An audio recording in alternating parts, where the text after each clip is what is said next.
So we've done a number of videos up until this point, and we're talking about management. So far we've covered clarity and we've covered measurement. And so for this video, I want to have a look at systems.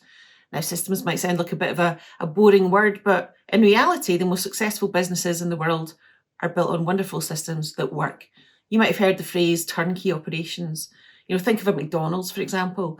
How consistent is McDonald's? And consistency is the foundation of healthy growth in a business. So McDonald's, you go in, you might not get the best burger in the world, but you'll get a consistent burger pretty much wherever you go.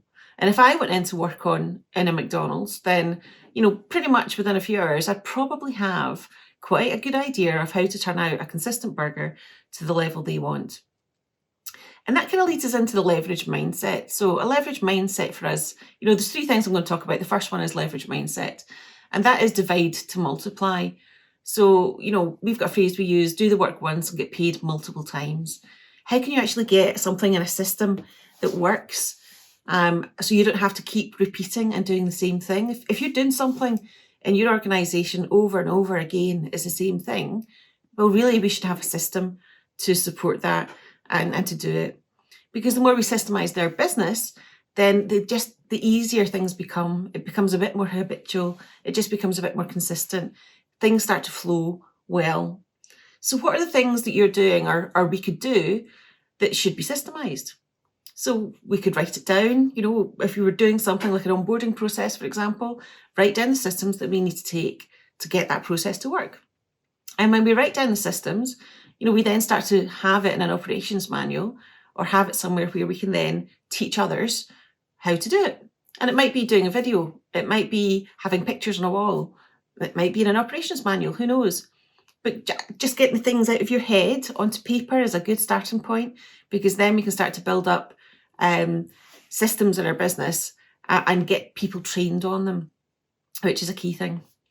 So the second thing when it comes to systems after a leverage mindset is looking at hard and soft systems in our business. So a hard system might be a process or a task that happens in our business. And a soft system, well, that might be something that's maybe more people focused. It might be appraisals or recruitment. But having systems for both is as important. Quite often people are good at having the hard systems in place and less good at having the soft systems in place. But actually, they're of equal importance. And of course, I talked about humanising the exception. We need to allow ourselves time just to make decisions based on what the right thing is for the business at the time. Not everything can be systemised. We need to make sure we leave that part that's down to human judgment. And then when the systems are in place, what we want to do is we need to train them to some of the people that work with us, so everything's not beholden on us. So getting the management team trained up so you can delegate tasks, because you don't want to do everything yourself. That's not good for you, and it's not good, I guess, for the rest of the team. So how do we delegate that to the team once we've got the systems in place and written down or videoed? We need to train them on it. We need to show them how to do it. And once we've shown them how to do it, we need to take a step back and allow them to do it while we observe. And then just check in with them. Have I explained that correctly? Have you got the information you need? Because if they're not understanding it properly, it's because we've not explained it well enough to them. And then making sure that they're supported and we help them to do the tasks.